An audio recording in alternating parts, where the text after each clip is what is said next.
All righty, guys. So Virginia Tech, Brent Pry. It's been, for Brent Pry, it has been underwhelming, even with Kyron Drones as their quarterback. They still have, I believe, Tyler Bowen as the offensive coordinator. But they go out and they really make a splash. And instead of hiring internally, they go out there and they get Sam Siefkes as their defensive coordinator. And Sam Siefkes is 31 years old. He comes from Wofford University. So, and this is somebody kind of like Declan Doyle, who we just covered. Like, some of these names, a lot of times they can hit and they can become, quote unquote, like very, very good defensive coordinators. And actually, Brent Pry has a lot of defensive influences. So this is a little bit even like Austin Armstrong at Houston, where Brent Pry is going to have, he's going to have a lot of say in how he wants to do defense. But the thing that I like is that Brent Pry is now getting influences from the National Football League. All right. So looks like this guy is married, has a kid, which is awesome at that age. Very interesting. He was at Wofford. He came from Wisconsin Platteville from 2016 to 2017. And at Wofford, they were great. They allowed just 18 points a game. Pretty amazing. So this is one of these guys that I think I give a lot of credit to Brent Pry, because I don't think that he had connections to Siefkes. So it shows you like an interesting, curious mind and them fully reaching out here in the search to go look at somebody from the Arizona Cardinals, to go look at somebody from Wofford, and to ask around and have a pulse on who the next great young coaches are. And I think that that's an incredibly bright way to do it. I think that that's, a very innovative way to do it.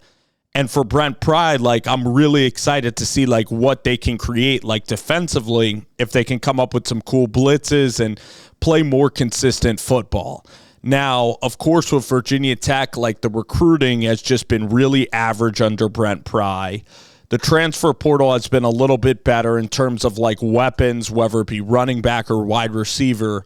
But with Virginia Tech, when you look at the ACC, it really is a decent place to be at in terms of conference-wise, because you have places like Syracuse football, you have Pittsburgh football, Duke, and in the ACC, it is the weakest Power 4 league.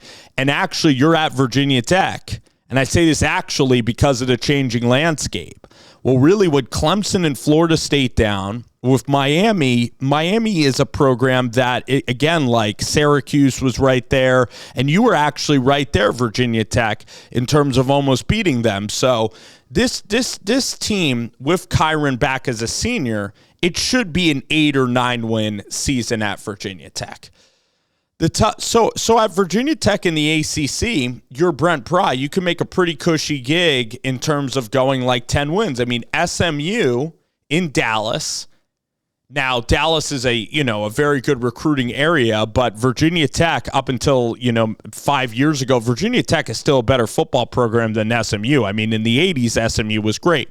Now, you can obviously point to recruiting and point to Dallas and how that area has exploded. The Metroplex there in Dallas, sure, and the recruiting is easier to recruit there than Blacksburg.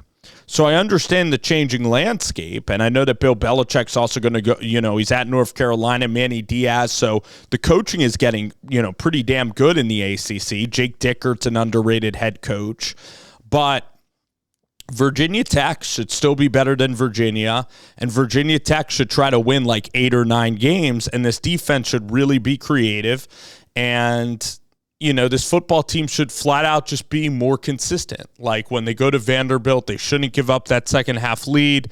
They've just had losses that are, quote unquote, that are head scratching, even the Syracuse game. So we'll see. I mean, it requires, from the ACC standpoint, a lot of it is outside of Pry's control. A lot of it is you got to be very good at talent evaluation.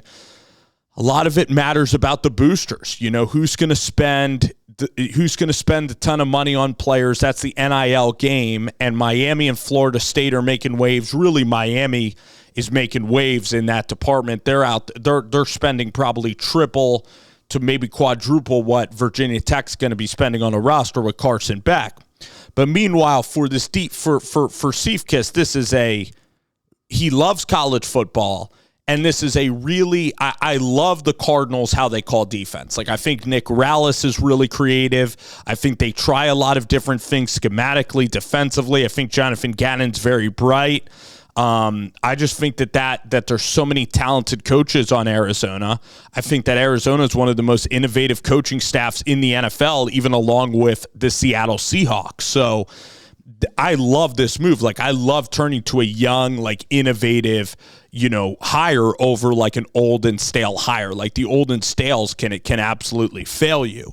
Now, sometimes maybe if you're too young, you're not ready, maybe that can be unfortunate and maybe it can go awry, sure.